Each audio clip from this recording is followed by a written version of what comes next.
Hi, this is Sarah from Permanent Record Podcast. You can find us on Facebook at www.facebook.com/permrecordpodcast. Thanks, Sarah. This is Brian from the Permanent Record Podcast, and you can find us on the internet at www.permanentrecordpodcast.com. You can also follow us on Twitter. Our Twitter account is at PermRecordPod. That's all great info. Thanks, Sarah. Here's the Rocket Dudes.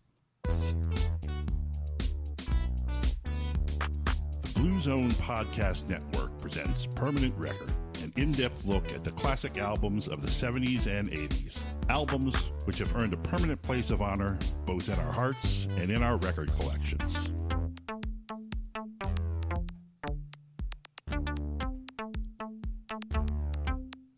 So where has everyone been? I don't know. We've been all over the place. But I mean, we've been here in the studio, and then no one's been around to listen. Oh, yeah. It's almost like everyone vanished for 2 weeks. Yeah. Or wait a second. Maybe we vanished for 2 weeks. I think that is more the case, That yes. might be it. Yes. Folks, we're back. My name is Brian. And I am Sarah. This is the Permanent Record Podcast, the number one podcast, in our opinion, Oh, yeah. for 80s new wave music. Definitely. Not in the opinion of the rest of the world, but both of us think that. Well, sure. And we are back after an extended absence. I say that because, we've taken 2 week breaks before, Yeah, that's true. but this one feels really like it was a long break, doesn't I it? think because we were packing so much stuff into those last 2 weeks. Really busy. This weekend, was here in America was the Thanksgiving holiday, so we had a lot of stuff going on Oh, yeah. with family and a lot of eating. Oh. We actually are 20 pounds heavier than we were last time we talked to you. Yeah, you can probably hear it in our voices. We're Yeah. just full of fat. But the weekend before that, we were out and about. We missed doing a show because we had a lot of things going on. That weekend, of course, was chock full of goodness. We Oh, saw yeah. the brand new Justice League movie twice. Yes, we I did. was very happy with that. I love seeing my superheroes on the big screen. It was a lot of fun. We got the new Queen box set that we had to log some time with. News of the World. Yeah, that 40th anniversary. sounded fantastic. A lot of really cool versions of the songs that you had never heard before. That's right. And we hit the road and went to an Andy Warhol exhibit. Yeah, that was really cool. That was a nice treat. We had years and years ago, we had gone to Pittsburgh, Pennsylvania to visit the actual Warhol Museum. And then this was a lot of pieces that were not at that museum that were, in other places that they collected. Right. So that was cool to see. Yep, that was a lot of fun. And then that weekend culminated in a Sunday afternoon Concert. Yes. with Boy George and Culture Club, which was awesome. Oh, it was so much fun. It was a little bit weird, and not just for him or us, but also for Boy George, as he mentioned, as he took the stage at 3 p.m. He's not used to waking up early enough to perform at 3, he said. And he commented on that several times throughout the show, which I couldn't blame him, because it was kind of weird. Like when we left, I mean, it was dark because it was like after 5 o'clock, but it was still weird to not have it be like 11 o'clock or midnight or something. Yep. And so he was on the stage saying, "Let's do this again, but next time we'll do it later in the day." And everybody was like, "Yay!" Yeah, and at the time, I was still like, "Woo!" I was like, "Cool." But when we got out to the car, I was like, "This is going to be great. We're not going to be tired for work tomorrow." Yeah, it worked out really well for us. The Sunday night show didn't make us really, really tired the next day. So to his face, I agreed with him, but behind his back, I was like, I like the afternoon show. Yeah. So, but he was great. He sounded awesome. The band was in good form. Oh, yeah. And just 1 week later, we and a bunch of other people online fell victim to a little hoax from one Mr. Roy Hay, I guess it turned out to be. It seems that Mr. Hay got a hold of Boy George's phone and therefore his Twitter account and decided to tweet some very disturbing news to the world. That's right, that the next 2 shows would be Boy George's last 2 shows with Culture Club. Yeah. Which kind of ruined the last couple hours of my Thanksgiving holiday because I was upset because they did such a good job and they seemed to get along so well on stage. Mm-hmm. I was like, how could they be wrapping this up? Plus the fact, that album, Tribe, still hasn't been released. Right. They finished it like 2 years ago. Yeah. And it was just bothering me. Nothing made sense about this. Yeah, but then it turned out, I guess, the next day you looked into it. Yeah, I was digging deeper into the Twitter stuff, and it seemed as though, Roy got the phone and took it and did some damage, I guess. And now poor Boy George is the one left having to explain, no, we're still together. It's all right. His comment was hysterical when he said that, like, this really wouldn't be a major thing because I quit Culture Club at least once a week. Yeah. I thought that was awesome. Yeah. It's like, this isn't really news. Yeah. So luckily, they're not breaking up. There's a new Culture Club live DVD, Blu-ray, CD coming out in just about a week's time. Oh, very good. Friday the 8th of December, live at Wembley. So that'll be in your Christmas stocking, hopefully. Oh, yeah. And we're going to keep our fingers crossed that Tribes eventually does come out. Yeah, that would be good. And we heard a new song in that show, and I don't know if it was from that album or if it was just something else altogether. Right. We saw them like 2 years ago where they ended up doing like 6 songs off of Tribe, which is kind of weird for an 80s band to do 6 new songs. But it was like a 2-hour show instead of a 90-minute show, and they did like 6 new songs, and all 5 of the 6 were amazing. I thought there was one called Human Zoo that it was kind of cool one, and all the other ones were great. Even like one that was a country song. Yeah, that's right. I remember the country catchy song. Yeah, I love that song. Yeah. I can't remember what it was called, but I loved it. But this time they played a song called Resting Bitch Face. Yeah. Which was new. Yeah. And it was not one that they played earlier, so I don't know if it's even newer than Tribes or if it's going to be on Tribes. But that was a great song. Yeah, and it was really well received by the crowd. Yeah, they were very receptive. I was impressed by the fact that the crowd didn't like all leave their seats simply because it was a new song. No, people got into it. I think they liked the title. Yeah, I think they did too. And I like the guitar. You know, Culture Club is not going to ever release like a hard rock song. No. But if you can go back to the album Wiki Up with the House on Fire, the very last song on that album, Hello Goodbye, has kind of like a pretty heavy guitar part for Culture Club. And that's what this song reminded me of. It had a very aggressive guitar part for Culture Club. I have to keep saying that prepositional phrase. For Culture Club. Yes. So if you get a chance to see them live, hopefully they'll do it for you because I think you'll really like it. Resting Bitch Face. All right. And one more thing before we get back into a fantastic album, Thompson Twins, Into the Gap. We just wanted to take a quick second to thank iTunes user RoyalsFan83, who was kind enough over the past week or so to go on to iTunes and give us a really, really nice write-up and review that we appreciated. It was really, really complimentary. Yeah, very complimentary. Spun our heads around. It did. And that was a nice thing to have over the holiday, over the break. Kept us going. Yep, very Because nice. when you take time off, it's very easy to just kind of like say, like, it's a lot of work. It's hard work, but we love the hard work. It's not hard work. It just takes time. Right. It's fun work because it's music that we like so much. Yeah. And you get to sort of go back and rediscover it. Yeah. At least I don't think it's hard work. No. Well, sometimes the research is a little hard. It was a little bit difficult for me to find stuff on Thompson Twins this time. Yeah. Just because they've been gone off the radar for so long. Yeah, that's the problem with the Thompson Twins. I think we said that before, that unlike a lot of the other bands, because they were really gone for over 20 years, the rest of the public sort of lost awareness of them, and there's not as much stuff out there. Right. But the Thompson Twins are back, as you mentioned just on last episode 40, I think, Sarah. Yes, I think it was. Yeah. They Tom Bailey is back, and he's the one you really want to see. If you're going to see the Thompson Twins, that's who you're going to see, because he's the singer of the songs, he's the front man for the band, and he has made his presence known again in the music world. Starting in, I guess it was 2014, he came back, but most recently he was in the Dominican Republic on that 80s in the Sand event. Right, you mentioned that last time. Yeah, so that has now taken place. It's over and done with. I'm sure everybody there had a great time, and we were lucky enough to be tuning into the radio just as Richard Blade was doing an interview with Tom Bailey at that event, and it was really great because we knew that he was going to talk to Tom Bailey at some point, but we didn't expect to be in the car to hear it. So we just so happened to be in the car and got to hear Tom and Richard catching up, and Richard asking him about, getting back on the tour circuit and all that stuff. It was really good. Yeah, it was great to hear Tom. He seems to have a pretty good attitude about this tour, and we're going to talk later in the show in our extra credit section, maybe some more details about that return to music and some of his thoughts about it. Yeah. So, but that was just a little taster right there. That's right. So, but now we are going to jump onto side 2 of the 1984 album Into the Gap by the Thompson Twins, the aforementioned Tom Bailey, Alana Curry, and Mr. Joe Leeway, hypnotist extraordinaire.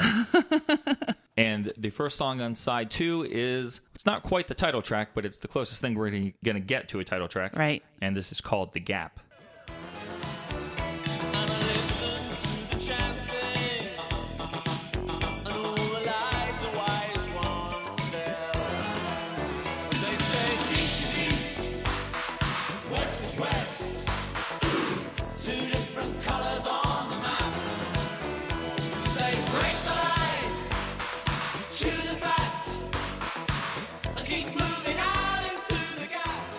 All right, that was Into the Gap. Well, it was The Gap. The Gap. From Into the Gap. And it was released in the United States and a few countries in Europe. It was released on November 22nd, 1984. So we just passed the 30 3rd anniversary of it being released. I don't know what other countries in Europe it was released besides Germany, because that's the only place I could see that it was charting. That's the only place that had a chart position?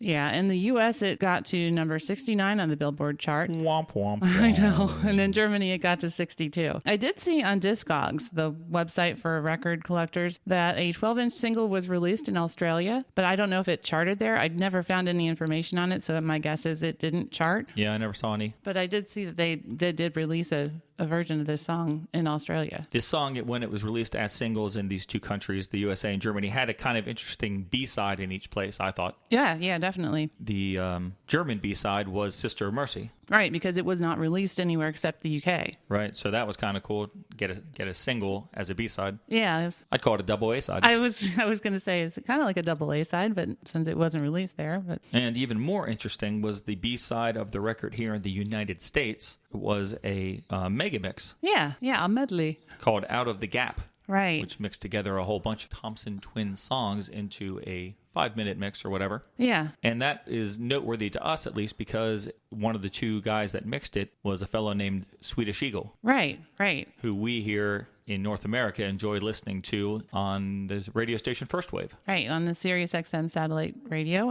He is the regular DJ on that station, and apparently he does some remixing stuff too on the side. Yeah, so what is he? Is he like an overnight guy now? Because I really don't hear him that much anymore. He starts at like 9 or 10 o'clock at night, I think, and then you'll hear him sometimes during the Sunday morning. When I first got satellite radio and started listening to First Wave, he was my favorite disc jockey just because of the way he spoke. It was so odd. Like to my ear. It is a very this is different. Swedish. I can't do an impersonation, No. but Yeah, he still has some kind of an accent. Yeah. I guess it's a Swedish accent. I guess so. Anyway, yeah, the Out of the Gap mega mix has a bunch of songs on it, kind of covering their career with In the Name of Love, Love on Your Side, Tears, Doctor Doctor, We Are Detective, Lies, Hold Me Now, and The Gap. And The Gap, and you can get that. It was one of the bonus tracks on the double CD re-release that came out of this album a few years ago in the UK. It's good that they did that. Yeah. So this song, man, I'll tell you, the thing that, if you tell me the name of the song, The Gap, what's your first thought about The Gap? I just love that sampled keyboard riff that kicks off the song and then just appears throughout at various times. Okay. That sort of sounds like a voice that's chanting. Yeah, that's Tom Bailey's voice.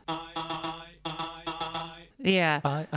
Yeah, it's so interesting to me because that is so artificial sounding, which is probably why you love it. There you go.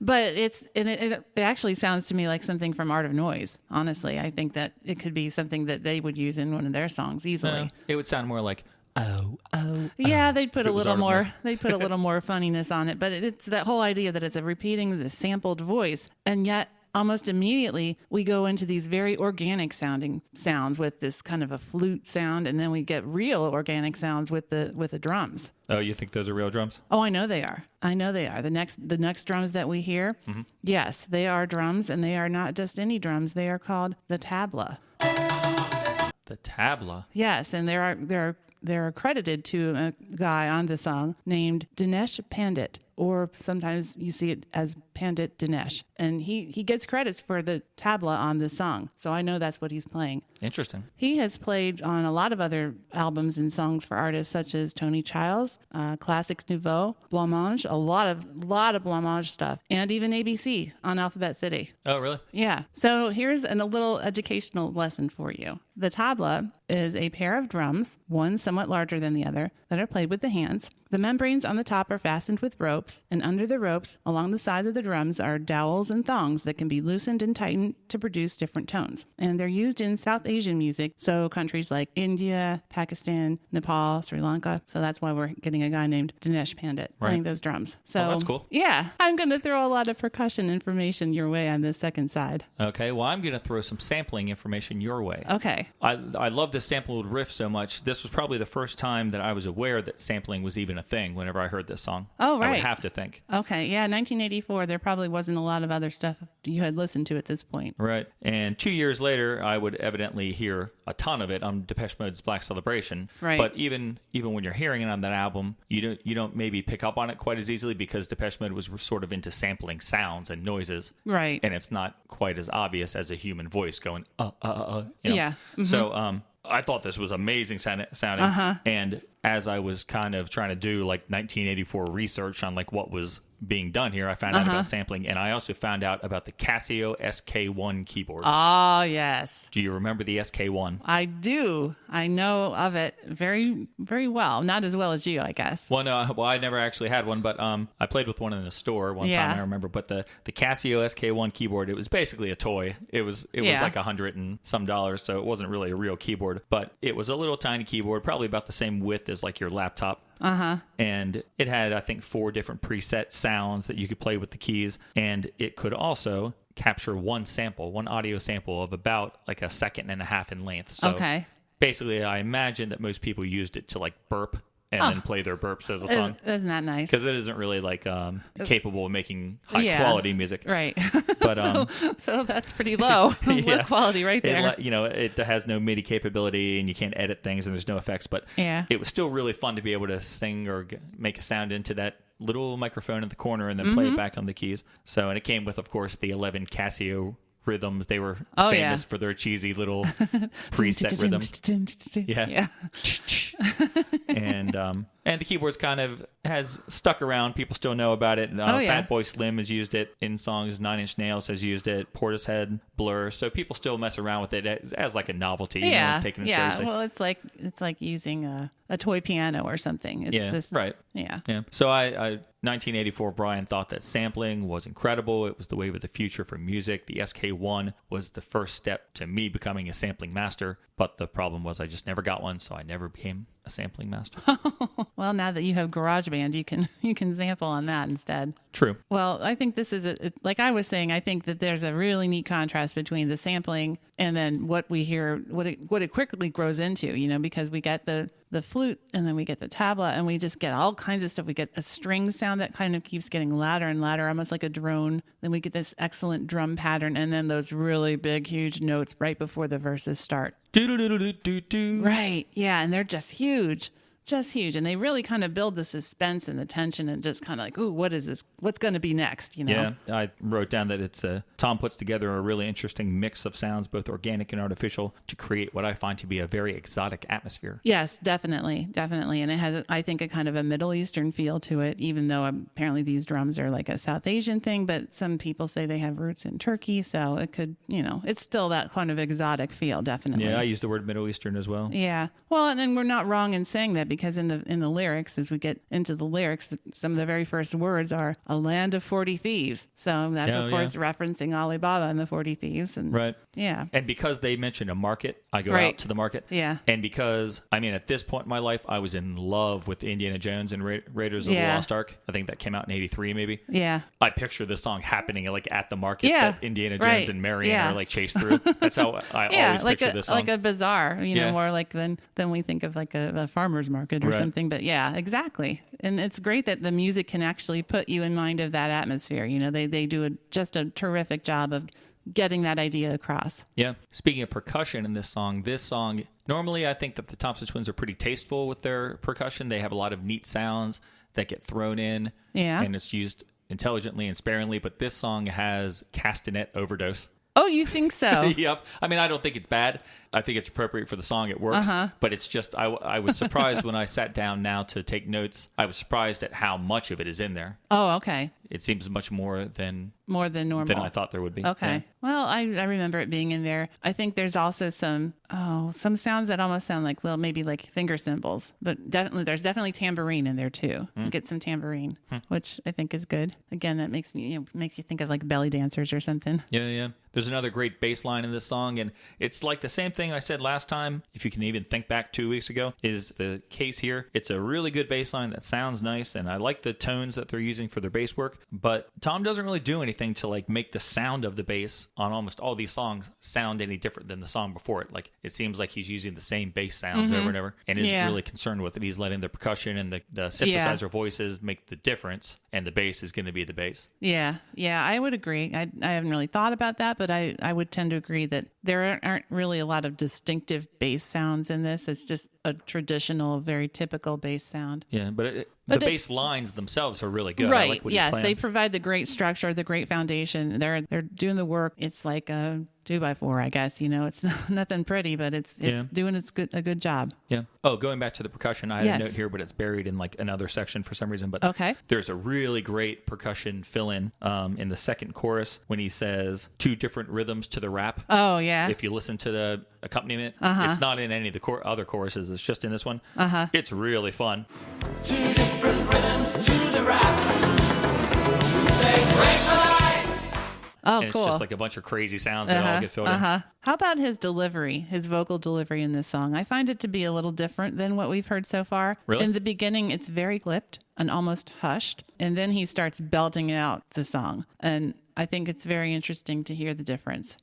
I also like the multiple voices in the chorus. And I also like how the repeating vocal comes back every now and again. The chorus would be, this song has a chorus that would be awesome to have been there for it live. Oh, yeah. East is east, west is west. Yeah. You could picture everybody like throwing their fists up in the air singing it. And like definitely getting the size of the stadium or the size of the arena competing against each other. Like, all right, you point to the whatever might be the east or the west side. I can totally see that happening. And I also love that chorus because it has something very 80s that I really, really love. In Dead or Alive, it's one of my main things I like about Dead or Alive, and I mentioned it in our Mad, Bad, and Dangerous to Know episode. And Frankie Goes to Hollywood did it. Just that. Yes, you do love the hooah. And I'm gonna have to decrease the volume on that because you didn't go back away from the mic when you did that. No, because you were just so excited. Yeah, you do. A good guttural grunt in your music is just a fantastic thing. And they throw that in there. East is east, west is west. Yep. You're right. I should have thought about that when I listened to it and realized, oh, he must love this. Mm-hmm. But what is this song about? Oh, I have no idea. Okay, that's good because I like it. I think it's a really cool song, but I really don't understand what it's all about. He's saying, I won't ask permission, not from teachers or from kings, because I can see for myself all the pain that you will bring when you say east is east. It's like, wait a minute. Really? So I don't know what it's about. I think it's just a lot of cool words strung together. I don't think there's any real meaning to it. I couldn't find anything that explained the meaning of this song. Yeah. But I still dig it. The song was such a minor single that there's really not a lot of information out there on No, it. and there's no video either, which is surprising. There's like a TV appearance of it that I saw. Yeah. But no video. No. But the lyrics are very strange. If it was a group other than the Thompson Twins, I would think it was some sort of just like a drug song. But I don't really know. Caffeine and cigarettes were the most potent things that they did. I think you're right. So I'm not really sure. I was trying to find some sort of political thing in it. Yeah. Because I thought there were a couple lines that could be taken politically. Well, sure. I mean, east is east, west is west. That could certainly be even just like, the Soviet Union and the Eastern Bloc versus Western Europe. But I don't know how they tied that together. Yeah. So I don't know that there was a real message here other than it's a cool song. A part that I really like of the song is there's right after the second round of choruses, when you're getting to the point where you're getting ready for a middle eight or an instrumental kind of break, you get a very strange hey. Yes, from Tom. Yeah, and then it goes into an instrumental break that I've always loved, and you get a really good keyboard solo in there that's not in the rest of the song. It sounds really nice. It's another like very Middle Eastern kind of sound. Very exotic. That the sampled vocal riff returns in there, and it sounds great. If you just listen to that section by its own, I think just that is a fantastic thing to listen to. Put it in the middle of the song is even better. The thing that sort of disappoints me, it's not really a major disappointment, but that last verse, when it comes back from the instrumental break, because it comes back and you get one more verse. Yeah. I wish that there had been a little more done to it to differentiate it from the first two verses. Yeah. And they did all this great stuff in this instrumental part. Right. They built all that stuff up, and then all of a sudden you're left with an emptier sound. They brought it back down. Yeah, and a lot of times in a song, once you kind of go up, you don't go back down again. But they did. Right. And now I'm pretty sure I listened to it about 5 times and that verse and compared it to the second verse. And I think there is a sound in there that's not found in the rest of the song. Okay. But it's a very tiny sound, not tiny meaning quiet. It's just a sound that doesn't carry any weight with it. It's almost like it put me in mind of like something you would hear like in a radio broadcast or like an old time 40s radio broadcast. It was like a very beeping kind of Okay. Yeah, so it does seem to me like they added something. It just didn't not enough to make a difference. Anything, right? Yeah. And I wish they'd done a little bit more. Okay. Like I said, I listened to it like 4 times, and I'm pretty sure that's true. Okay. Well, maybe this is more like that bell curve, like I was talking about in that other song on the first side, and I can't remember if that was Doctor Doctor or something else, but just kind of comes back down to the beginning again. Yeah. But still a really cool song and a really interesting way and a fun way to start off the second side. That's right. I really enjoy it. I've always really enjoyed it. But listening to it now, I kind of think this was a poor choice for an American top 40 radio single. I do too. I don't know what they were thinking. Lyrically, I think it's too weird to appeal to like a casual radio listener. Uh-huh.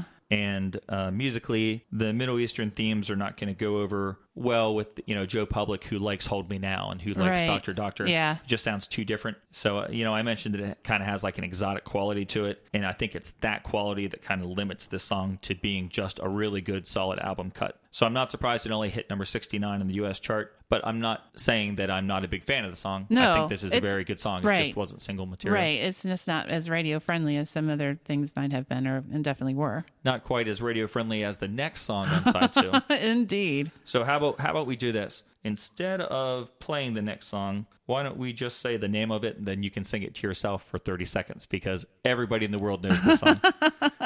So I'll just say the name in your head, kind of think about it. So we're up to song number 2 on side 2. Here it is. It's Hold Me Now. Oh, all right. I'll play it.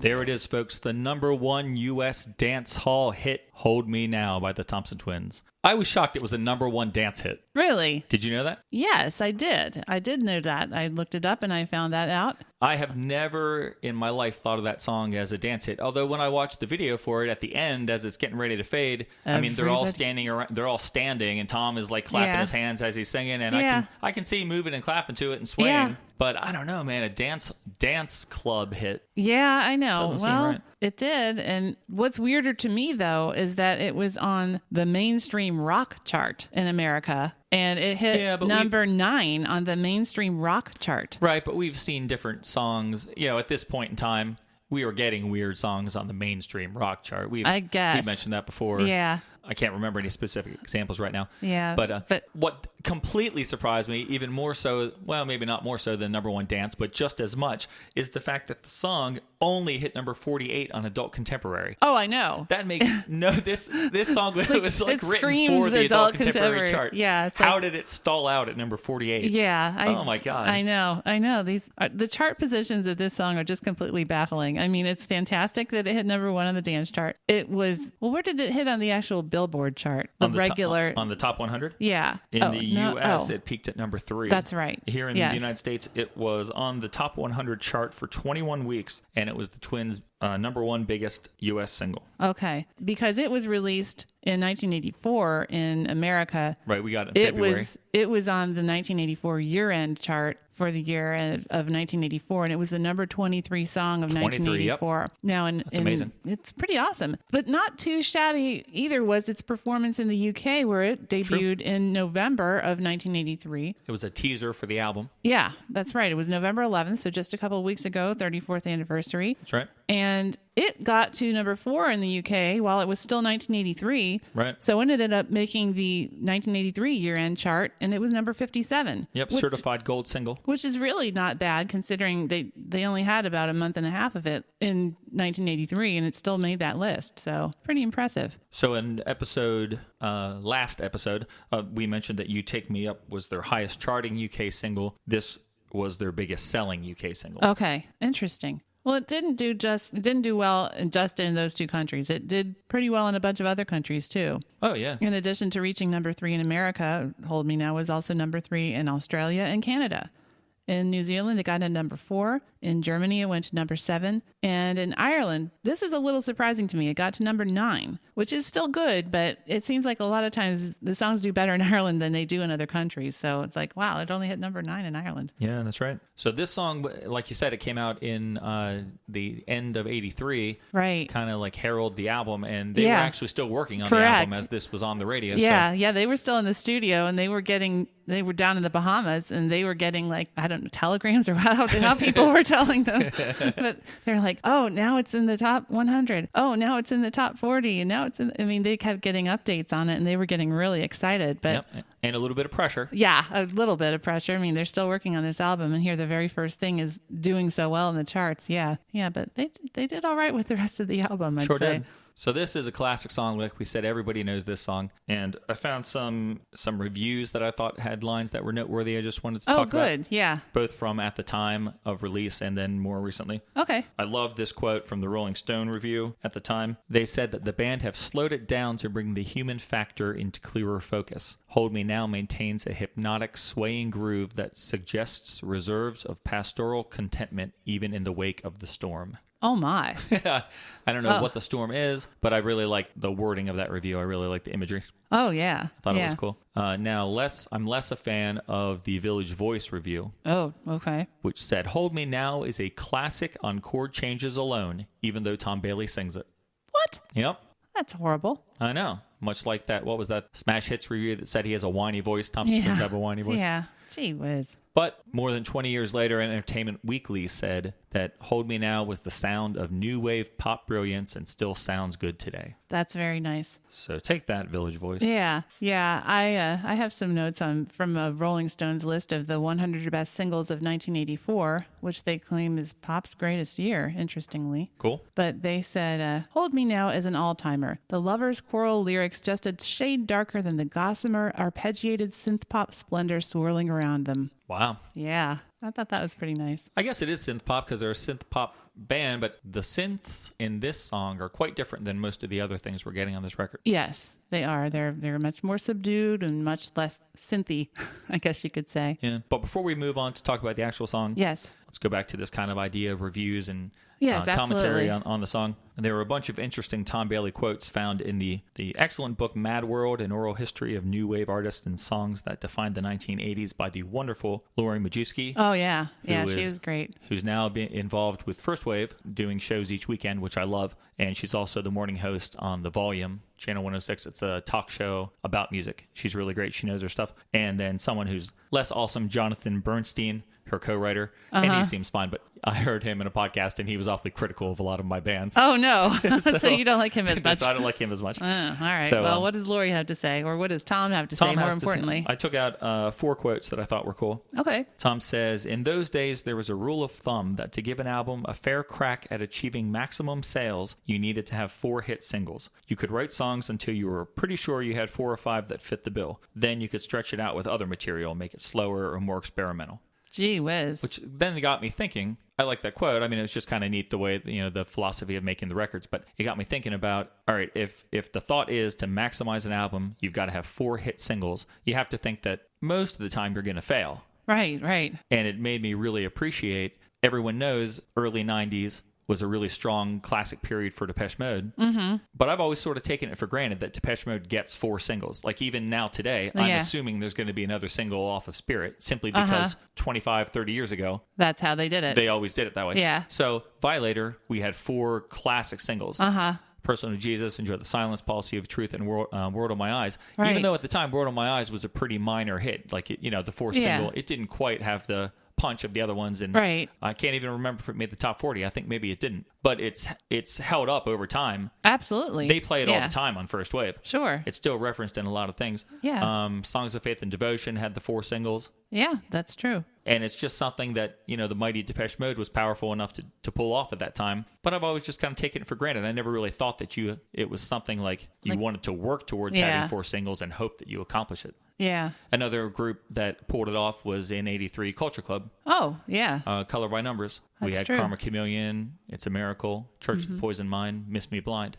So it was just kind of a cool idea. I never thought about it. Okay, another quote that Tom has on just sort of songwriting and rules of things like that, rules of getting songs on the radio and how they did things back then. He says, your songs had to be radio friendly. They had to be a certain length. They didn't have to have long intros. You had to go out on the chorus. These are all standard songwriting things that were nothing more than conventions, but you have to learn about them to seriously have a go at it. Wow. Which was interesting. And it also brought to mind the fact that he completely gets away from pretty much all of those rules in the mid-early 90s when he forms Babel. That's true. When Thompson Twins changed their name to Babel, he rebels against all this stuff. Oh, yeah. And he was done with it. Yeah, and we've heard him say that before. Yeah. But to actually see a list of like songwriting rules that boxes you have to check off. Right. It's kind of neat to say, he ignores all that stuff 10 years later. That's crazy. Right. And even in the beginning of their musical career, the Thompson Twins didn't necessarily check those boxes either. They didn't care. Nope. But then they were like, oh, wait, we want to not be poor and horrible, and so let's do poor people aren't necessarily horrible, Sarah. No, not at all. But they were they kind of had a horrible life, so they wanted to improve their life, so they wanted to get hit records, so they decided to start following these formulas, I guess. I guess so. All right, another quote was, he says, Alana and I at this time were lovers. We had gone somewhere to do some writing, and after an argument, we kissed and made up, and the song came out of that. It actually happened, so we latched on to that moment. It's a precious thing that you can write about quite easily, and it's something that people want to hear, even though it's a little sentimental. Yeah. And that's a story you often, as you research the stuff, you see that story that it was actually a fight. That I read that as well. They decided it was an interesting emotional subject, what it feels like to get back together after separation, and the ideas that come up and how emotion and physicality are brought together, all that good stuff. Yeah. Yeah. It's a neat story. And in some of his recent interviews that, now that he's back in the public eye a little bit with Retro Futuro, when he was promoting that, he mentioned that like over time, these song lyrics evolve into other things. They mean other things. Right. And this is one that I really can't follow his line of thought with, because he talks a little bit about how the lyrics to this song have expanded to him to grow past the point of a relationship between two people, and it's kind of now sort of a global thing about how we're treating the planet. Oh, really? And our relationship with Earth. Oh. And I think about it as I'm listening to the song, and I just can't really figure out where he's coming from. I'll have to It makes sense to him, I guess. And I don't know. I have to think about that. The other one, another line that he said has a completely different meaning, and this one is very obvious, so I understand it, is love on your side. Oh, okay. Hey, you, I've seen your face before. Yeah. He said when he comes out on stage, and for the first time in 25 years, he sings that line. Yeah. That it is totally different for him. Right, true, yeah. And then the other thing, just going back to this isn't hugely interesting, but if you're a fan of the band, I thought this was cool to know, talking about the relationship with Alana, because at the time, they had a relationship, but I didn't know that. Most people didn't know it. They kept it secret. And that's what the quote was. We always had separate hotel rooms, which is something we started doing because we didn't want people to assume that we were a couple, and we wanted to keep that side of our lives private. I thought that was kind of neat. They were very professional, and they're all very friendly and fun-loving, and you could tell they all got along real well. You just didn't know how well. Yeah, that's right. So that was pretty impressive that they were able to keep that a secret and keep that part of their lives private like they wanted to for so long. Yeah. So shall we talk about the music? Let's talk about the music. All right. Wait, I have one other thing. Okay. That's not directly about the music. Okay.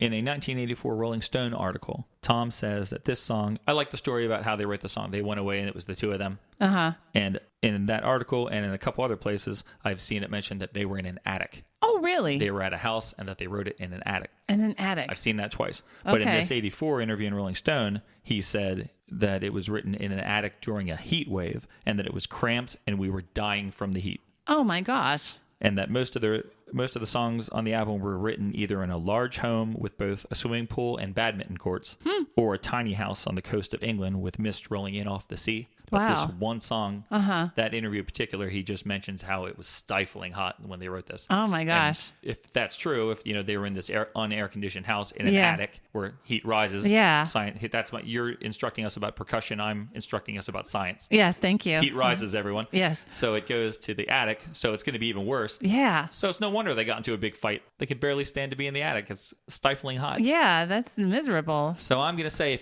if that day, if it had been cloudy and rained and didn't get quite as warm, we never would have gotten this song. Oh my goodness. Isn't that something? So thank your weatherman, folks. Thank them for deciding to go in the attic. It's so bizarre. All right, let's talk about the music. Well, and the song itself. Yeah, let's do that. As we know, this song uses lots of synthesizers. It also uses a marimba, which I think is just wonderful. They use the piano, which we see in the video, and we have some Latin percussion this time instead of some South Asian. So my next percussion instrument lesson will be about one of your very favorite things that you may not know what it is. Oh, okay. It's called the güiro. Guiro. The güiro, Guiro. Okay. And I think you do really like this one. As I said, it's a Latin American percussion instrument. It's traditionally made with an open-ended hollow gourd, although nowadays most of them are made of wood or fiberglass. Oh, she's holding one in the video. Well, yeah, it might be that. It's got parallel notches cut in one side, and it's played by rubbing a stick or tines along the notches to produce a ratchet sound. Mm-hmm. So I know you love that ratchet sound. Is that the same sound we're going to have in the last song? Yes, okay. It is the same sound. And many people think it sounds like the key on a wind-up toy. Yeah. I hear that. I also think it sounds like the sound of running your finger across the top of a hard plastic comb. Mm-hmm. Which, not unlike the plastic combs that poor old Thompson was playing in the Close to Me video. There we go. So another tie into our bring Cure that episode. back. Yeah, so that little clicky ratchety sound, that's a güiro. And we hear that in other Thompson Twins songs, but I think the first time we might hear it on the album is here. And then we do hear it again, like you said, on the last song. And we hear it in previous albums. And yeah, this is a famous sound for them, the güiro. I'm going to comment on it in the context of the album Closer more so than in this song. Okay, very good. Although I'm very happy to know the name of it now. Yes. Although I guarantee I will have forgotten it by the time we get to the last song. Okay. You'll have to refresh my memory. I will be happy to. What else? Any other percussion stuff? Other than the marimba, which I really like, and you see her playing that, that's very nice. The marimba looks like a xylophone. It is. It's a big, kind of like a bigger version of a xylophone. It's got different octaves on it than a xylophone, but it's ultimately the same kind of a thing. It's a mallet instrument with things on it that you hit with the padded mallets. I didn't know that till today. Yeah, they're very lovely. Can I tell you something about the song itself? Of course. In an interview with songfacts.com, I saw Tom points out that the bass line and the chord sequence of this are the same in the verse as they are in the chorus. Yes. The only change is the amount of instrumentation that goes on top of it. The only time that it diverts from that is in the middle 8 immediately after the second chorus. I never picked up. I never would have noticed that. I would have gone my whole life without knowing how repetitive this song was. Yeah, I know. I read the exact same thing too, and I was like, oh gosh, I hadn't thought of that. But they evidently do some cool accompaniment and instrumentation to just cover that right up, and you don't pick up on it. You never really think it sounds repetitive. I don't think it does. I mean, if it does, maybe it's not so much so that it annoys you. You know, it's very comforting maybe to be so repetitive. Yeah, maybe. There's bad repetitive and good repetitive. Yeah. That same interview, he talked about it kind of repetitive and it has a groove to it, and he says it has one foot in the dance department as well. Yeah, I saw that. So maybe that's why it was #1 dance song, because at least one foot was in there. Maybe. Yeah. And he mentions that this song arrived in its most basic form in a matter of minutes. He said they really had to work hard on some of the songs on this record, but that this one they had the basic structure. You know, it's surprising to me how many times we hear that about really big hit songs. Yeah, I know. That they just kind of come fully formed into somebody's brain. There must be some kind of a phenomenon about that. You know, just the good stuff comes easy sometimes. Right. So like I said something about earlier, I think this is probably the least synth-heavy song on this record. I think you're probably right. And we get some beautiful, beautiful piano in it. Yeah, some very nice piano. And we get us more Tom Bailey full-sounding guitar strums. Oh, yeah. Mm-hmm. Like we did in Dr. Doctor. We don't often get him actually playing guitar parts on this album. We get these just strums at each, like the first line of the chorus. We haven't so far. Right. Well, we did on No Peace for the Wicked. True. And we're going to again. Right. So I didn't want to say we never do, but... Right. And I love that section that earlier Tom calls the middle 8. In that quote. I actually wouldn't have thought of it as a middle 8 because I could be totally wrong, but I always think that a middle 8 has to have vocals in it, and then if it doesn't, then it's just like a instrumental break or something. Okay. But I guess not. It has a really beautiful sound to it. Yeah, it's very ethereal and kind of just building and just chiming, and I don't know. And there's like the piano like going up the keyboard.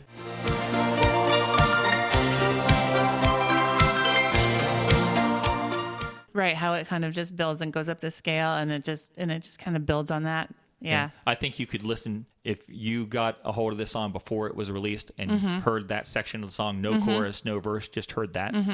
It has Breakthrough single written all over it. You would say you would be able to say like, this is going to be massive. Yeah, whatever this is really good. Yeah. Yeah, I agree. There's just so many pleasing parts to this song, just so many catchy and just enjoyable parts to this song, and they all come together so nicely. Yeah, and some things are just kind of quirky and happen for no real reason that you can tell, but they're just awesome. Like at the 2-minute and 48-second mark of the song, Tom says, "What can I say?" And then the bass just all of a sudden like is right in your face. And it's like, When I say,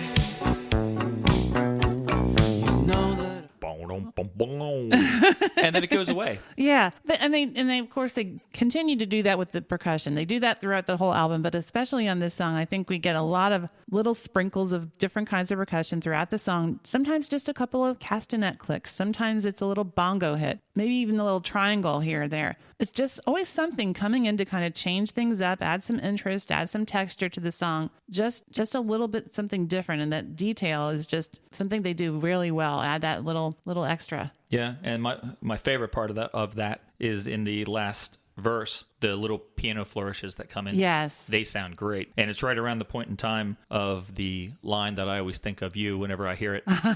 Because you've made fun of it for like most of our lives I know. together. You've all, well, not make fun of it, but kind of tease them. I do. But there's a line that you have a particular interest in. Yes. I don't know. I don't know. ask for forgiveness, though I don't know just what I meant. The way he says "don't know," I can't handle it.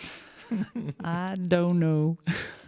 Well, that may not be great vocals from Tom right there. Maybe. I have no problem with it. Oh, but no. do you know who does a fantastic job on vocals on this song? Yes, Mr. Joe Leeway. This is Joe Leeway's finest moment in the Thompson Twins. I must agree. I said one of the most memorable parts of this song is Joe Leeway's backing vocals. I mean, who can forget them? I know. Nobody can. Yeah. It's like I was kind of shocked to read this because I never thought about it, but the last third of the song is just the chorus over and over and over. And he is just... And that's when he finally joins in on the harmony. Right. And he sounds great. He does such a great job. I know. It's amazing. And in fact, I want to go back to my notes from the Rolling Stone article about the pop songs of 1984 because they do mention that. They talk about Tom Bailey, and they say he doesn't assert himself until the final chorus, but the yelping backing vocals from synth/percussion specialist Joe Leeway steal the show. Yeah. And he's right. Or maybe it was a she, but I think it was a he that wrote that, and it's totally true. I mean, that is just it's amazing how well that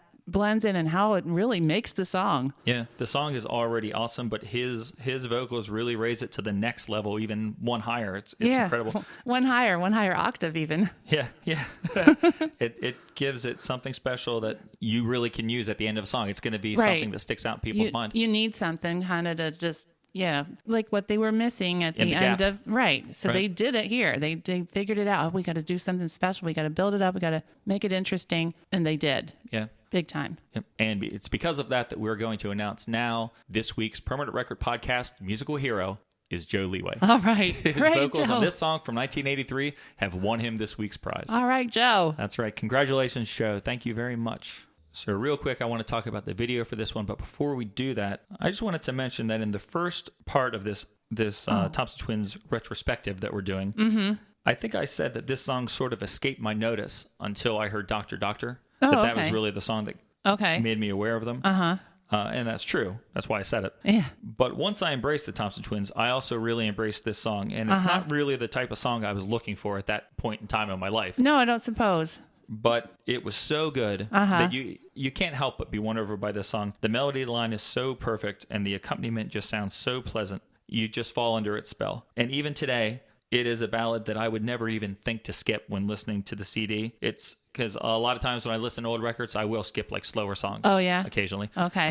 But this is a perfect pop song. It is. And this is a timeless record. It is. I agree completely. Now let's talk about the video. All right. Now, in our other episodes, I gave you some bad information because I mentioned that all the videos on this album were by the same guy, Dieter D. Tratman. Yeah, and this one is not. No. So I misspoke earlier. Sorry, Dieter. Sorry, Dieter. Or maybe we should apologize to Rupert James. No, we should apologize to Dieter. Dieter. Yeah, because Dieter's 3 videos are all better than this video. Oh. This video is directed by Rupert James. Rupert James, yes. I don't know anything about him. Do you? Dieter Trautmann is a better director based on the evidence that we have before us, in my opinion. Well, the people that were important to this video to me probably were more the producer and the editor, especially the editors, because that's where the work of this album, this video took place in post-production. Right. It's full of like split screens. Oh my and gosh. little squares. All kinds of exciting action. Like triple pictures on the screen at once. Yeah. All stuff that they did simply because they could. Right. Sliding in from the sides. We got one time Joe's in a circle and the other ones are in squares. And it's just all very 80s. All very 80s and all very blue. Oh, very blue. Now, I won't say I don't like that blue. It looks kind of similar to the same blue in the background of Dr. Doctor. It also looks similar to the background of the album. Mm-hmm. So I wonder if that was intentional. I don't know, but in this case of this video, I thought it was just a little bit too much blue. And earlier, I think you asked, and then we blew right by it, like, who is Rupert James? Yeah, I didn't know who he was. Well, I wasn't able really to find out who he was either, but I did see in an interview with Tom that Rupert James was a friend of his who was a filmmaker, starting out as a filmmaker at that point in time, and Tom invited him to make the video for him. Wow. And I did see on IMDb, there is an entry for someone named Rupert James, but only one credit, and it's a production credit, so that's probably not him. Oh, okay. And I did find a webpage that talked about a British filmmaker named Rupert James who is now well established in Bangkok. And there was no information about him, just like about 40 pictures of like his house and rooms full of records and no real information about him. So I have to think it's probably the guy in the pictures and not the guy on IMDb. But the only real concrete information that I could find was that he was Tom Bailey's friend at the time. Oh, okay. Well, that was a really nice favor of him. Of Tom to give him the job for this video. That's true. Yeah. It was nice of him, and I wish he had done a better job with it. It's not a terrible video. Well, it's just kind of boring. It's boring, and I'm sure at the time, I can't really maybe remember what I was thinking when I watched it at the time, but the effects didn't bother me then. But now they do, especially one in particular where I'm going to try to see if I could explain this to you with words and make you realize what I'm talking about. Okay. Because if I would just show it to you, you would know instantly. But there's early in the song, there's a part where it's like I think the first time we see all three band members on the screen at once. Tom's in the middle and the other two are on the sides. And then for no reason at all, a rectangle appears around Tom, and everything outside of the rectangle, which is the other two people, like pixelate. Yeah, I remember that. And then the box shrinks. Okay. So like it gets a little smaller, and then some of Tom is pixelated, but not all of them. Yeah. And then only his head is in the box. Like the box is so small, it's just his head. Yeah. So everything is pixelated except for Tom's face. Yeah. Then for no reason at all, the top line that closes off the top of the box disappears. So it looks like a U. Yeah. And it stays on the screen for a second, just a U around Tom's face. And then that disappears and everything is back in focus. Like, it made no sense. There's no point to it. It looks like a mistake. Yeah. It looks like something went wrong in the video, because there's a couple of times where it pixelates, and, we're used to that being, they're hiding something now. But like back then it was, a cool effect. But it looks it doesn't flow. It doesn't make any sense. I mean, that talk about gratuitous use of effects. That's an example right there. Like I can deal with the split screen. I kind of get that when they're hold me now and like they do the 1, 2, 3. Okay, that's cool. But the pixelating, no. Yeah, we don't need that. We don't need it. It's boring, and the bad thing is that the band doesn't really do much to help with that. In the other videos, we get a lot of cool moves and gestures and expressions and stuff. And in this one, not so much. No, even Joe is surprisingly subdued in this one. We hardly even see his face, I don't think, very much. I mean, it seems like they focus not like close up on his face. We get, him playing guitar, we get close up of him playing the bass, and then he's like on his little stand and doing his thing, but we don't get any anguished looks from him or any grab kind his shirt. No, none. Although he's wearing those cool fingerless gloves. Yeah. Alana's a little more animated. She's smiling and stuff and bopping around a little bit, but still they're kind of, I don't know. They look like they're kind of tethered in place. Yeah. So it's, it is what it is. In a magazine back in the day called Rock Magazine, the interviewer put the question to Alana about whether or not the band's videos made their career. And she said, "We made it big in England without videos. Videos are not important, and Hold Me Now would have been a hit regardless." That's true. And while I can't really support her claim that at the time videos weren't important. That is not true. but I do I do agree with the second part. It would have been a tremendous tune. Or it is a tremendous tune. It would have been a hit. And this video is so absolutely unremarkable that I believe her when, she says it didn't really affect the song. This song didn't need a video to make it good. This song didn't need a video to make it popular. It just has a video and okay. I did watch the Live Aid performance of this. Oh yeah, I was going to do that. No, because as I was thinking about the song and the chorus of it and how full and anthemic it is and how wonderful it sounds like it would be to sing in a big crowd. I'm like, oh, well, they did that back in 1985 at Live Aid, one of the biggest crowds they ever sang before. Right. And it was really fun. It was really great to see him in his prime, all three of them. And they were with Nile Rodgers and, full band up on the stage. Didn't see a lot of the crowd interacting with the band because they weren't interested in showing that on MTV. They wanted to show the band. But you saw the band and you just know everybody was singing along. You just know they were. Yeah. It's a lot of fun. All right. Well, that brings us up to the third song on side 2. Yes, it does. And this is a song called Storm on the Sea. This party is over.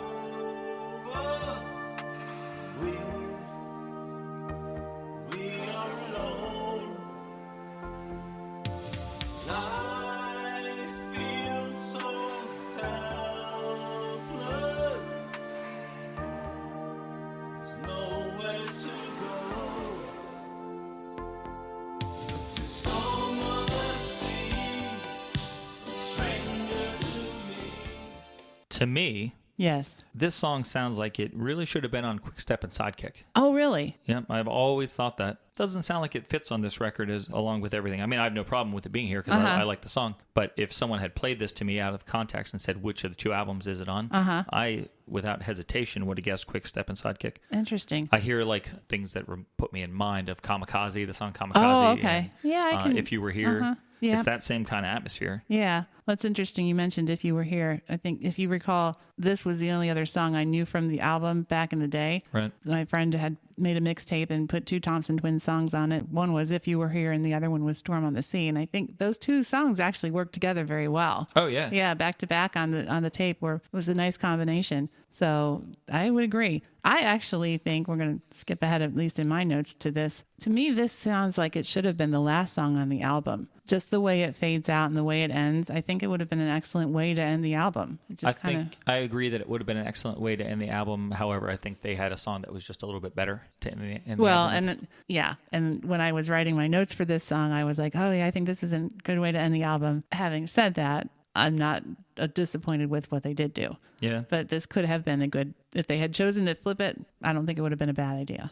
It shocked me when I started listening to this one for the podcast and saw that it was 5 minutes and 30 seconds long. Yes, I know. This is like the second longest song, I guess. It's the second longest song. And it does not feel like it. Not at all. And I always think of it, when I look at the track listing, I always think that it's like maybe 3 minutes long. Yeah. Like it's a short song that kind of resides at the end of side 2, trying not to draw attention to itself. Yeah, and I think part of what makes it so long is that the musical interlude we get. Yeah, But to me, that still doesn't feel too long. Like when I'm participating in that by listening to it, I feel like we're still kind of on this journey, and it's like I'm happy with where I am in that journey. I'm not like, when are we going to be done? It's fine with me. It's interesting that you said the same thing about how long this song is. It doesn't feel that long. Right. And they do a great job of conveying this marine and seafaring atmosphere right from the beginning, don't they? With the music? Yes, with the music. Mm-hmm. Yeah, we get these synthesizer bleeps that put me in mind of sonar. And then we get this static-y kind of sound that sounds kind of like a wave crashing.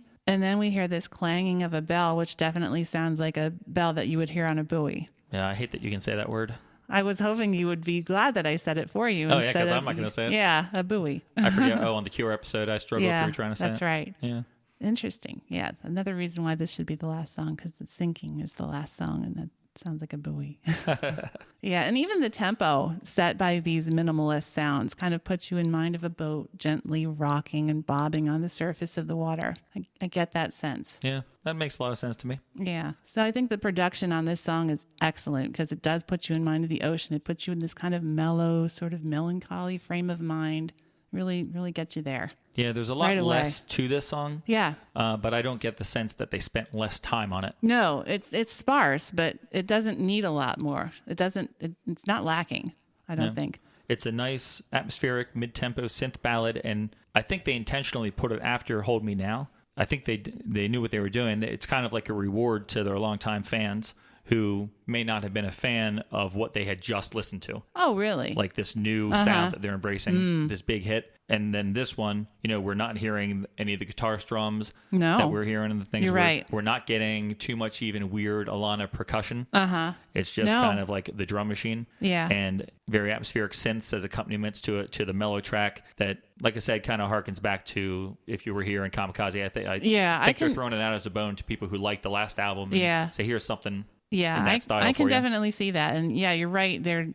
This does have a lot less of the elements of the current album. It's definitely more like it's more synth oriented, and it's not as poppy. Lyrically, I think that the words in this one are wonderful in that overly dramatic 80s teenage way. Oh my gosh. And much like If You Were Here was such a big hit because it was in that movie, John Hughes movie, 16 Candles, I think that this song could have been used in some sort of teen, not a stupid teen comedy Porky's, but a movie that had some value to it. Yeah, there are just so many words that would work. The party is over, and we are alone, and I feel so helpless. There's nowhere to go. Yeah, that's a great opening line. Oh, I know. Yeah, and then so let the wind blow, carry me home, lead me to your door. Oh yeah. Now, of course, you're going to have to create like a new mix of the song that cuts out the entire second verse.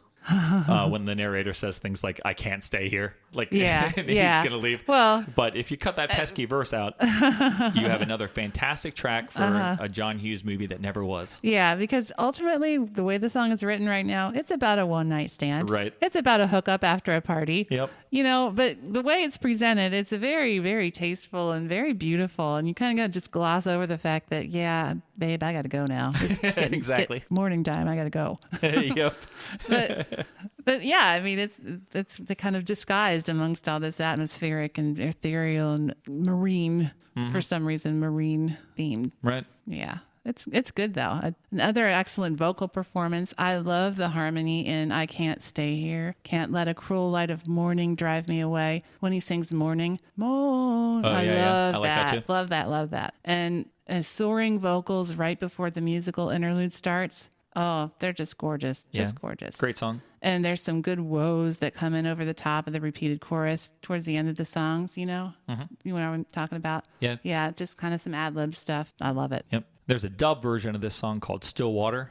Oh, okay. That was on the original double play cassette. And of course, this is not to be confused with the song Still Waters from Close to the Bone. Right. Totally different song. The double play cassette was a great idea. That I did not even know that there was a double play cassette for this album, Into the Gap, but I had the double play cassette for Quick Step and Sidekick. Oh, and wow. It was cool. It was the one side of the tape. Side one was the entire album. Oh, you didn't wow. have to flip it. But when you did flip it, when you got to the end and flipped it, that second side just had like 8-9 remixes and dub mixes of the songs you had just heard. It was kind of cool. I really liked that whenever I was a kid. Yeah. It was the first time I'd ever seen anything like that. And it was pretty rare. I guess The Cure did it they put the B-sides on Standing on a Beach. Okay. But Thompson Twins were really the only band I knew that did something like that. Yeah, it's really a smart way to do it because then you've got the whole album on one side. You don't have to flip it. But if you do flip it, you get a kind of nice bonus. Yeah, you got more music and felt like you were getting your money's worth. Unfortunately, it prompted you to buy cassettes over vinyl. I'd rather have the vinyl in my collection these days because cassettes don't hold up as well. No, I would think that would have been stretching the tape kind of thin. Yeah. But it was cool at the time. Still, yeah. All right, so like I said, I love the sound of this track, and if you haven't listened to this album in years because you remember it being 2 top 40 or something like that, give this one a shot if you're a fan of the earlier album, which, based on what I read online, most fans seem to think Quick Step and Sidekick is their best album. Oh, really? But if you really like that record, I think you're going to like what you hear on this one. I think you may have forgotten what this song sounds like. Yeah, I do like this one. I've always liked it. And so that brings us up to the real last track on side 2. Okay. We're going to end the album with a really good song called Who Can Stop the Rain? I could hear the sound of laughter. Thought that love was in the air. I was drowning in that golden age. You really seem to care. I'm haunted by a dream of giant human beings. Wait alone for hours. Love is never what it seems. Who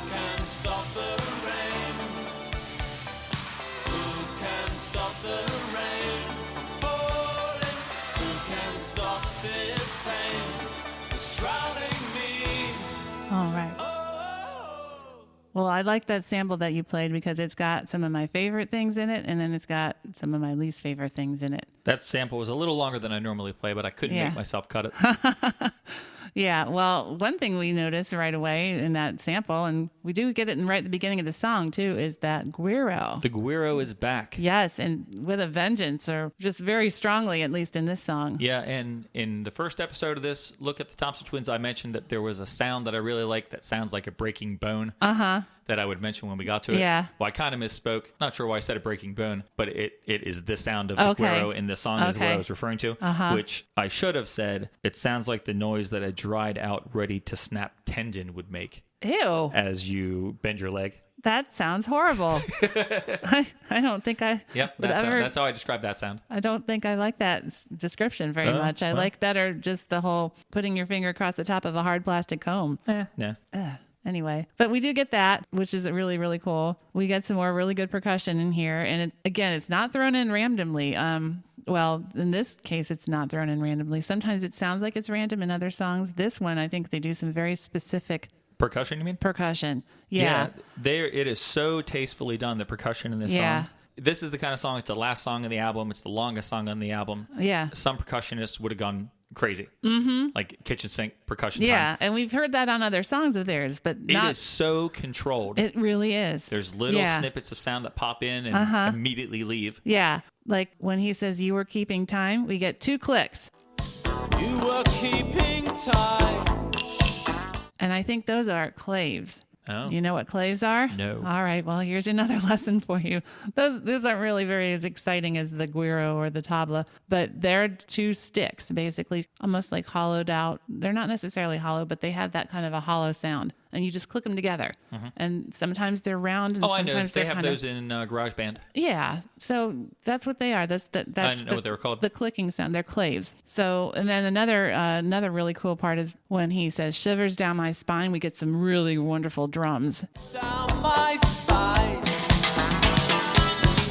And I don't know if that's to simulate a shimmer or if it's to simulate how his world is crashing down because of what she said in the letter. So, yeah, there's just 2 examples, and you could go on and on. They do it so well, and the fact that it's just little snippets that come in and out, it makes it so when the steady drums kick in, it really makes an impact on the song because you haven't been overpowered by percussion to this point. Exactly. It's really interesting how they did it. Yeah, very smart. Very well produced, I think. And I think that it's interesting to me, the tempo in this song is a lot more, well, at least in the verses, it seems a lot more deliberate and noticeable to me. And I don't know if that's because of how they've done the percussion, but I think it seems very, very deliberate. But then we get a shift in the chorus. And I don't even know what the time signature is in the chorus. Maybe it's still the same, but it's just so much slower than the verses. Of course, I couldn't find anything on it. I don't sheet music or anything where it shows. But I mean, the chorus is completely different from the verses, how they sing it. It's like so slow, but it's cool. I'm not musical enough to have thought about that. Okay. Unfortunately. I did think about the fact that the guitar returns. Yes, it does. Yes, this song is more guitar centric than most of the other songs on this album, I think. I think so as well. Yeah. So we get not just guitar strums, we get some guitar work in the verses of the song. That's right. That you can hear most of the way through. Yeah.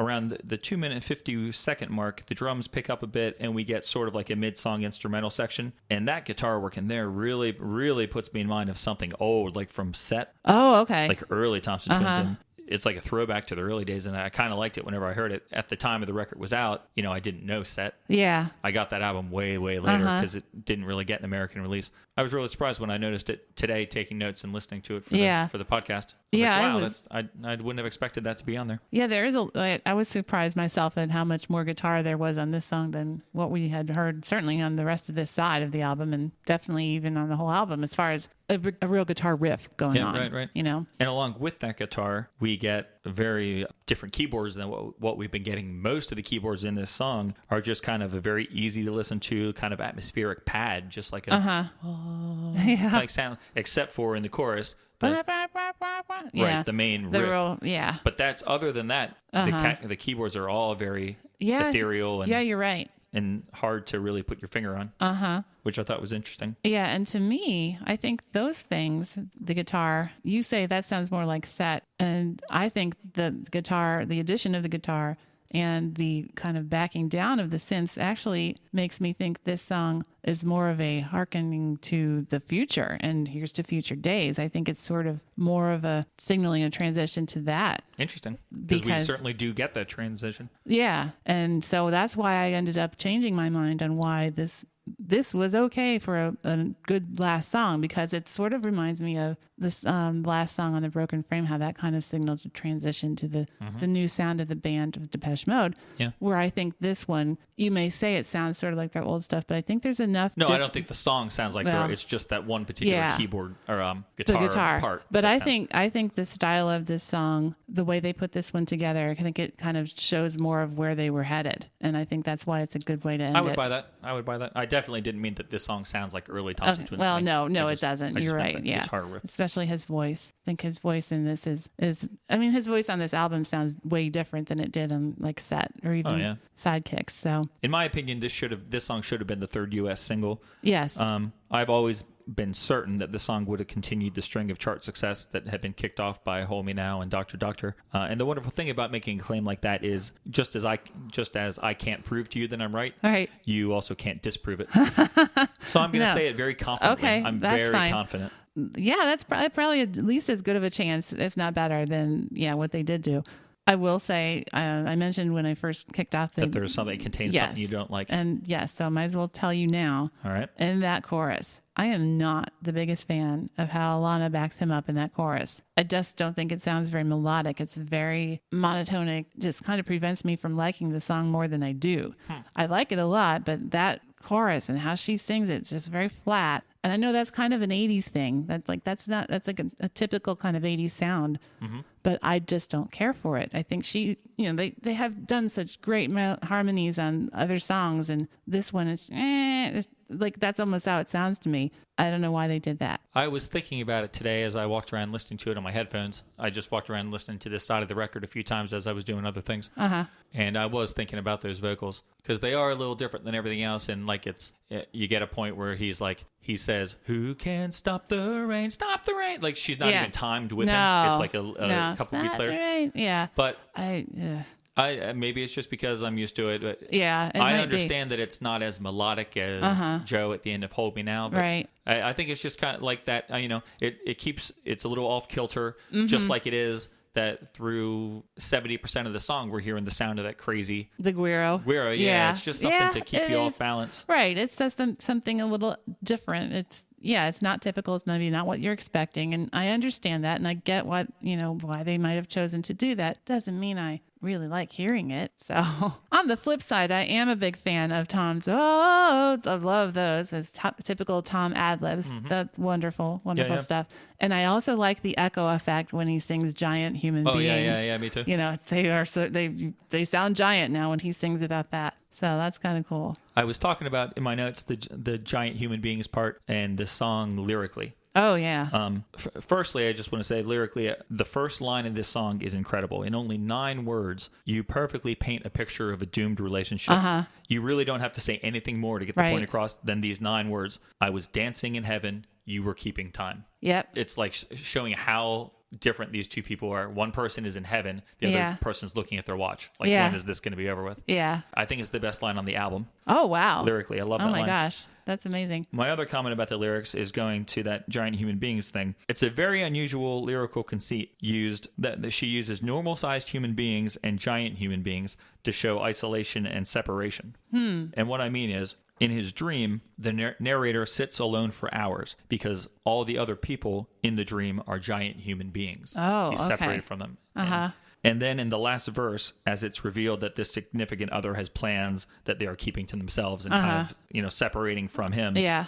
The narrator says that the changes that the other person is putting into effect make them 10 feet tall. And it's turning them into one of these giant human beings from his dream that he cannot be. Associated with or can't connect to. It's such a strange idea. I never really thought about it much till today whenever I was reading the lyrics, and I was like, wow, why are they growing 10 feet tall? And it's like, oh, wait a second. Earlier he was dreaming about giant human beings. And how there was no connection between the giant human beings and him. It was like complete isolation. I never thought about it till today, but then when I thought about it, I was like, that's so weird, but it's pretty cool. Yeah, that's very clever, and very clever of you to figure that out, because it kind of went by me. Well, I could be totally wrong. Well, it doesn't matter. That's what you think. And I mean, like, most people aren't going to tell you, well, that's not, they're not going to say you did that wrong. You thought that wrong. I don't like the chorus. I think it's a little heavy-handed. I think it's a little much. I love Who the can chorus. stop the rain from falling? Who can stop this pain that's drowning me? That's just like so many of their other lyrics, like what you've just described, are a little more subtle and mysterious. This is just like, oh, I'm drowning, and it's just a little much. But yeah, I don't mind it. The verses are a little more clever. Yeah. And hiding their meaning than the big chorus with the keywords that come in. Yeah. I guess it just adds to the whole atmosphere of the chorus too. Yeah. But I do, speaking of drowning, I do like the line, I was drowning in the golden age. And that makes me think of my favorite Ice House song, No Promises. And the singer Iva Davies sings about a golden age. And interestingly, in that same song, he sings, as love lies bleeding in your hands. So cool. It's like, I wonder if he was influenced at all by the Thompson Twins. That song came out in November of 1985. So he could have listened to this song. I like that. It's singing about golden age. I'm going to sing that too. And he had the feeling that his love lies bleeding. Yeah. Yeah, that's cool. Yeah, I just wanted to add that little note. So I always thought, and I believe it to this day, that this song and also No Peace for the Wicked showed a side of the band that was more special than just the top 40 act that everybody knew. It was like a more progressive side, kind of like the 80s equivalent of a prog rock band or an art rock band. It's a side that if you only listened to the singles, you would be totally unaware of it. And I remember feeling a little smug that I had access to this side of the band that not everybody knew about. Okay. And this track is a highlight of the album, and it's a fantastic way to end it. And although the US and the UK track listings differ, they both have this as the last song. So whoever sequenced the records on both continents, you did an excellent thing with that. And just speaking of the track listing of the US track listing, we haven't gone into it very much, but we put a picture on our first episode. You scanned my old cassette. That's right. Because I had a different cover. Yeah. And then I wanted to show people my cover. I still haven't found out what the story is with my cover. No. It was different though. But it also had the set listing, or the track listing. And just so you know, the track listing on that cassette paper is not actually the track listing on the tape itself. Oh, that's weird. It always baffled me as a kid. I thought it was super annoying, but the order of the songs on the tape insert are completely different than the order of the songs on the tape, which are different than the songs on the UK version of the tape. Oh, so my gosh. If you looked at the graphic on our website or on the podcast notes, that's not actually the US track listing. It's different than that. That's just some strange list that's on the cassette. Wow. For whatever So reason. that whole tape cover, that whole cassette cover is just messed up in so many ways. Yeah. We don't understand why it is the way it is at all. Right. Front or back. Right. Okay. Very strange. I know. We need some answers on that. Let's do some investigative reporting. I've been trying. I know. It's hard.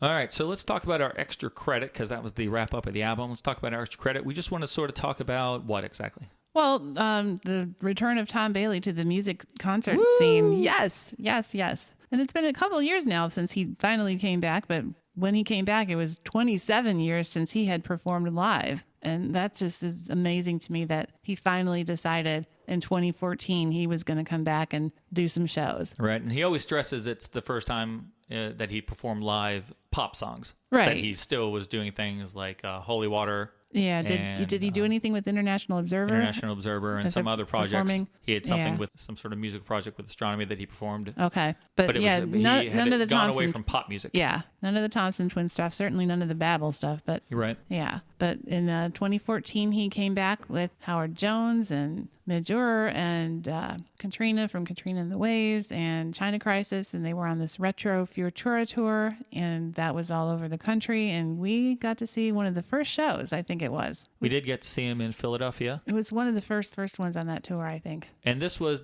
for years and years, Tom Bailey had been asked to come back and play these songs, and he never really wanted to. And then a couple things happened in his life that convinced him that it might be a good idea. Mm-hmm. And the first thing was that he collaborated with a Mexican pop artist who, when I read the interview with Tom Bailey right before the show, he didn't mention his name.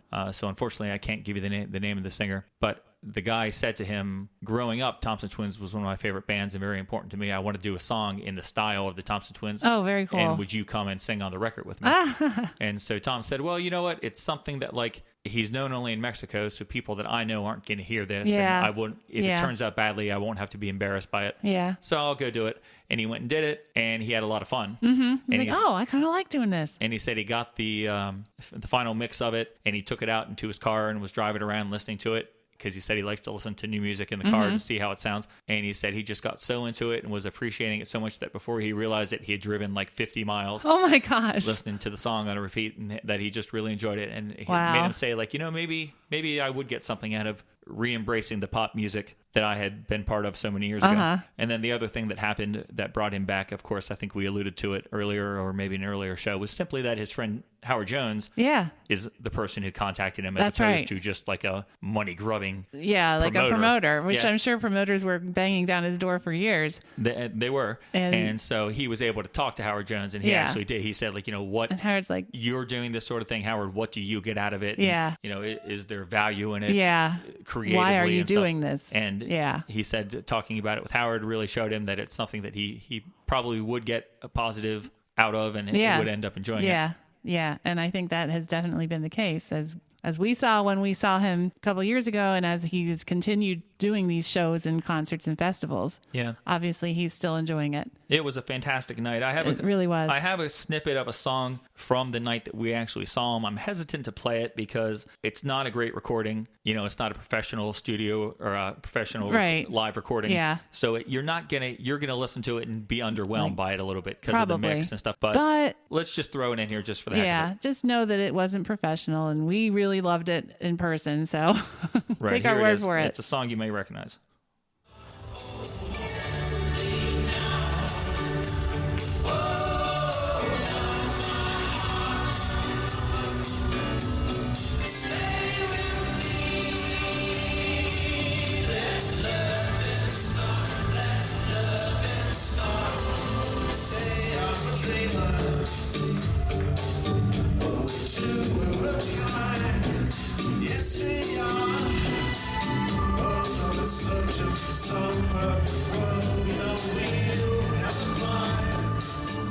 So that song, more than any other song that night, it was just amazing. The way the crowd got involved with that one. There's no way, Philadelphia was not the only place that did it. It had to happen everywhere he went. Right. And for the crowd would just not stop singing the chorus at the end. The band left. Yeah. The band walked off stage, and we just kept singing it. And he stood out there on stage and just listened to it and watched everybody. He just stood there and he just marveled at what he was seeing. He just looked truly touched by the reaction from the crowd. So I have to think that, he at the end of the day has got to be thankful that he made the decision that he made. Yeah, and I'm really glad that he's still out there doing it, because I'd love to see him again. Me too. I really would love to. Yeah.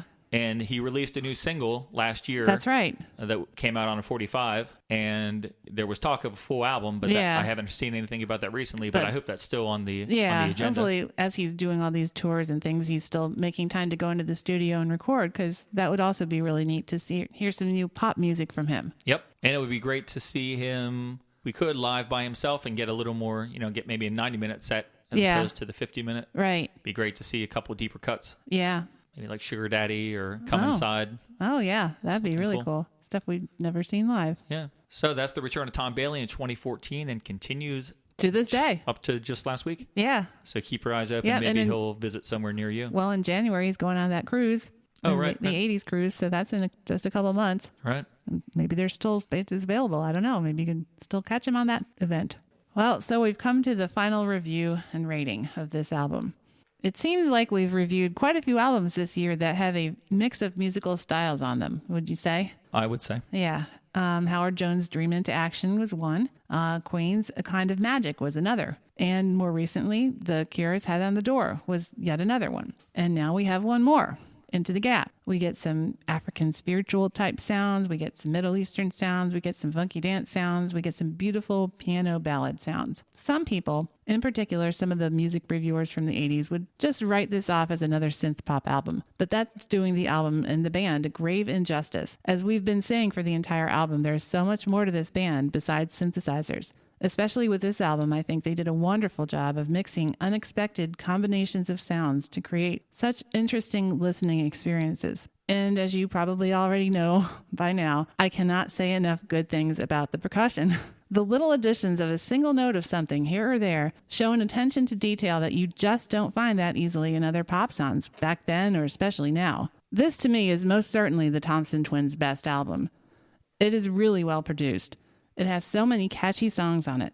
I don't love every song, but I have grown to at least kind of like every song on this album. It has a nice variety of musical styles, but it manages to remain a cohesive work. And 2 other albums, which I have given a rating of 5 to, also have a lot of those same qualities. So, all of these comments are sounding like I'm leaning towards another 5, right?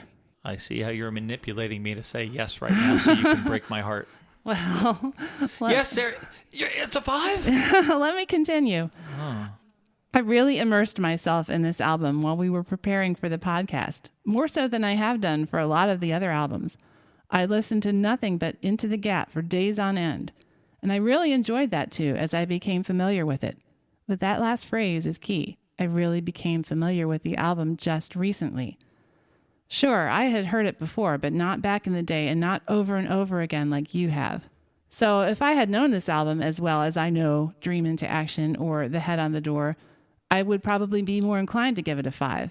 Those songs that finally started growing after me after repeated listening over the past month will probably be even more enjoyable to me after a couple dozen more listens. But I'm not there yet. And because I am not as familiar with the album as a whole, I'm just not comfortable giving it the same rating as albums I have known for much longer. So I am going to give this album a rating of 4 record adapters with the acknowledgement that it probably deserves better, but I am just not comfortable giving it more than that. We will revisit it a year from now, and we'll give you an opportunity to slide your rating up. How about that? Well, if you want to, I guess we can. Next Thanksgiving, I'll say to you, so what would you give Into the Gap out of 5? Okay. And we'll see what you say. All right. Because right now, I'm fired up. Are you fired up? Well, not really. It's your opinion. Well, yeah, and I hope you understand where I'm coming from when I said all that. I do. Okay. I'm just teasing. I know. So, what have you to say? It's no surprise that I'm giving this album 5 record adapters out of 5, and that I would give it more if I could. The worst, here's why it's no surprise, because the worst thing I said about this album was, You Take Me Up kind of sounds like a novelty hit. I believe that this record set me upon the musical course that has brought me to this point of my life. When I first started paying attention to music, I just kind of liked what my friends liked, which means I was listening to old dusty 45s. Well, they would be dusty now. They were new at the time.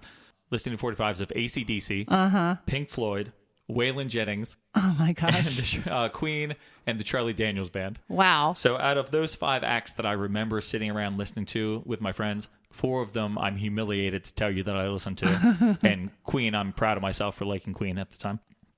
So then in the early 80s, I kind of started listening to 45s of some new wave acts, like Soft Cell, Devo, Tommy Two-Tone, that kind of thing. But then finally, I invested in a full album, and that was with Men Without Hats' Rhythm of Youth. But there was nowhere else to go with that album, unfortunately, because it was their first album, and only the first single was a hit. So while I loved the keyboard sound that they had on every track, it was kind of a dead end as I waited for more stuff to come out from them. I had nowhere to go backwards. Luckily, I found this record. This album brought with it multiple hit singles, a great back catalog to explore. Here in America, we had the first 2 albums as In the Name of Love, and then we had Sidekicks, and many 12-inch import singles to hunt down. I was able to really embrace not only the sound of this album, but also the band, because I learned more about them by listening to these other records. And then the weird thing is I never really lost interest in this group. Most people did. And after Here's to Future Days, they released a single off of the soundtrack to the movie Nothing in Common. I thought it was wonderful. It didn't even make the top 100, I don't think. And then after that, Close to the Bone had a top 30 hit. Nah, I think maybe it hit 33. Get That Love, and then they never really bothered the top 100 again, I don't think. But all those records I still love. I love Close to the Bone. I love Big Trash. I love, their last album, Queer. Pre-internet, it was very hard to keep up with anything because they were out of the public eye. You could never see them. And so it took years for me to even realize that Thompson Twins became Babel. By the time I got the 2 Babel albums, they had already ceased to exist just because there was no way for me to find out about it. And I was very much affected when they retreated from popular music. I thought about them often. I think on Facebook this week, to mark the anniversary of Freddie's death, I said, tribute to Freddie, I still think about him most every day. I probably, at the time, growing up in the 90s, I didn't really think about the Thompson Twins every day, but I thought about them often. Many online say that this music is typical 80s, But to me, it's not. I tried to listen to this album after reading all these reviews that I saw on different sites that were awfully critical, like typical 80s, only the singles are good, bad singer. I tried to listen to it critically to hear Tom as an average singer and to hear songs that don't hold up or songs that are completely of their time with nothing to recommend now and songs that were remarkably average just to begin with. And I can't do it. I don't hear that in this song, in this record at all. And I tried really hard. This is an album that looms large in my life, and it would be a betrayal of my own self to give Into the Gap anything less than the 5 out of 5 record adapters that I'm giving it. So that's where I stand, Sarah. As if anyone is surprised. No. Well, that's a wonderful rating and a wonderful explanation, and it was a little rambling. No, but it was good. And I appreciate you giving us the insight, because this is the Permanent Record Podcast because of things that have an impact on our lives. And to give that additional information, I think is just fine. And it's wonderful. Well, thank you. Yeah. So we hope you enjoyed our look at this 1984 classic, Into the Gap by the Thompson Twins. We've had fun with it. We really did. Now we're heading into the holiday season. Yes, we are. Here, so we're going to try our best to keep some shows coming to you here in the month of December. Yes. We have a couple ideas for a few, maybe more kind of like one-offs things. Almost. But yeah, a few one-offs that we're going to try to do some cool things for the holiday just to kind of mix it up here at this time of year. And so stick around, and hopefully you will check those out when they hit the internet. And also, if you get a chance, if you don't mind, if you like the show, please go onto iTunes and give us a rating. Give us a rating. You could just click the little stars. You don't even have to write anything. The people that have taken the time to write sentences, are so grateful. We are very grateful and really do appreciate it. Appreciate it. Hey, but you don't even have to. Just click the stars and we'll be happy with that too. Yeah, that's still something. Because we're trying to get the word out about the show, and things like us taking 2 weeks off here sort of shoot ourselves in the foot a little bit. I know. But it's the time of year where things are kind of busy. So thank you for all of you who do stick to us and keep waiting for this new stuff to come out. Appreciate your loyalty and your patience with us too. Yep, and we appreciate you listening, and when you chime in and let us know what you think about the music too, we appreciate that. Yeah, it's a lot of fun. So that's all we have for you this week. Hopefully that's enough, because I think we're going pretty long. We went pretty long. So we will talk to you very soon.